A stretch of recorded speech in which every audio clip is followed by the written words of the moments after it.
Salut tout le monde. Aujourd'hui, on plonge dans ce grand bazar qu'est la politique française. Parce que entre l'extrême droite, la droite, le centre et les socialistes, on n'a pas vraiment un paysage politique, mais plutôt un cirque où tout le monde joue son rôle, souvent sans vraiment écouter le peuple. C'est un feuilleton un peu triste, souvent drôle, mais surtout usant.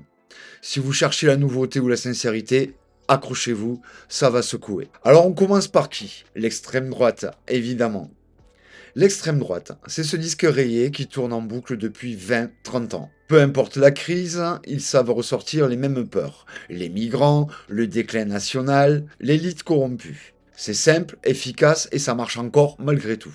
Ils adorent jouer les victimes, alors qu'en réalité, beaucoup espèrent finir dans les fauteuils dorés. Comme les autres, leur discours, c'est un cocktail explosif de nostalgie rétrograde et de populisme basique qui contente une bonne partie des mécontents, en leur donnant un point d'appui facile. Mais derrière les slogans et les on va tout fermer, qui propose un vrai projet qui tienne la route? Pas grand monde. Plus un spectacle qu'un projet valide. La droite, c'est un peu la faction raisonnable, ou du moins qui essaie de vendre cette image. Ils gardent la main sur le gros gâteau économique, baisse d'impôts pour les plus riches, défense des grandes entreprises, discours républicain pour faire bonne figure, mais surtout une fidélité indéfectible au statu quo. Derrière les tapes dans le dos et les sourires bien calibrés, on trouve un opportunisme à faire pâlir. Ils peuvent changer d'avis en un claquement de doigts si la pression monte, et se recoucher bien vite pour préserver leur intérêt.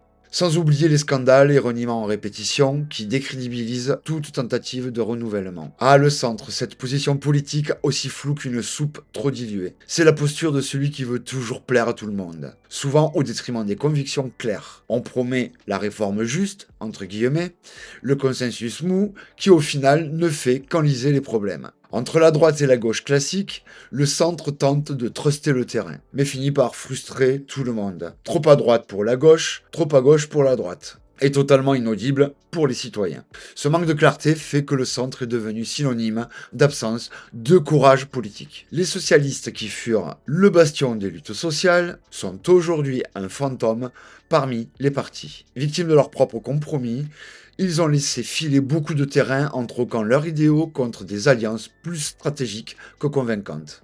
Leur discours s'est souvent dilué dans une social-démocratie tiède qui ne mobilise plus grand monde.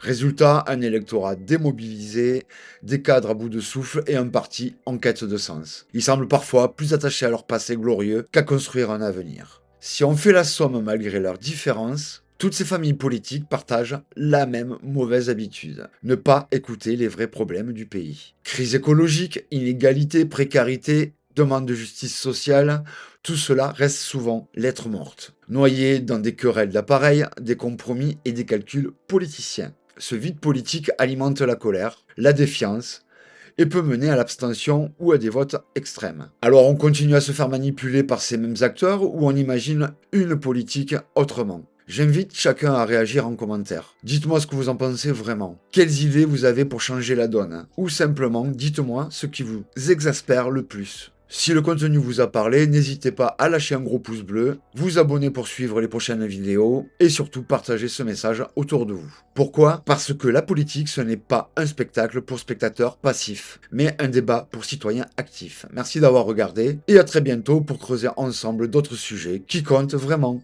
À bientôt!